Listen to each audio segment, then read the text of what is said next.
Қазақстанда мемлекеттік тілдегі әдебиетке деген қызығушылық артып келеді. Соңғы бір жылда кітапхана қорлары 906,5 мың жаңа басылыммен толықты.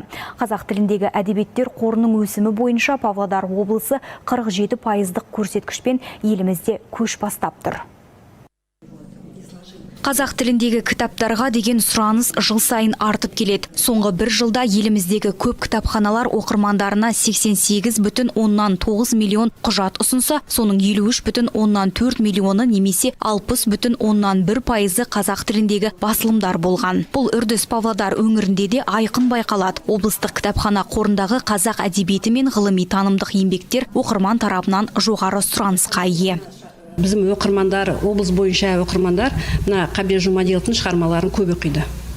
Және осы bizim Қазақстанның классиктарын көп оқиды, әлемдегі дүниежүзілік классиктарын көп оқиды, философия, тарих, дүниежүзілік, өлкетану туралы өте кітаптар сұранысқа ие. Оқырман талғамының өзгеруі кітапхана статистикасынан да байқалады. Күнделікті мұнда орта есеппен 100-150 адам келсе, жаз мезгілінде бұл көрсеткіш 60-70 оқырманның шамасында. Соған қарамастан қазақ тіліндегі кітаптарға деген қызығушылық бәсеңдеген жоқ. Жыл бойы кітапханадан 30 мыңға жуық қазақ тіліндегі кітап оқырман қолына беріледі. Сонымен қатар кітапхана ұжымы түрлі мәдени ағартушылық іс-шараларды ұйымдастырып, кітап оқуды насихаттау бағытындағы жұмыстарды жүйелі түрде жүргізіп келеді. 27-28 маусым күндері Астана қаласында осы Олжас Сүлейменовтің «Язын аю» жаңа кітабын таныстырылымы өтті.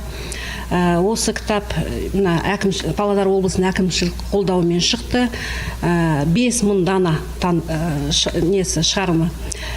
Осы кітап туралы Астана қаласының зиялы қауымдары, жастары, оқырмандары осы кітаппен танысып, кітап туралы өте өздеріне көп мәлімет алып, кітаппен танысым өтті. Мамандардың айтуынша мемлекеттік тілдегі әдебиет қорын толықтыру, жаңа кітаптардың тұсаукесерін өткізу және оқырманға сапалы туындыларды насихаттау жұмыстары алдағы уақытта да жалғасады. Бұл бастамалар қазақ тіліндегі кітаптардың қолжетімділігін арттырып қана қоймай, қоғамда кітап оқу мәдениетін дамытуға да серпін береді. Дильназ Қуанышбекқызы, Дәурен Жолдасбаев, Ертіс ақпарат.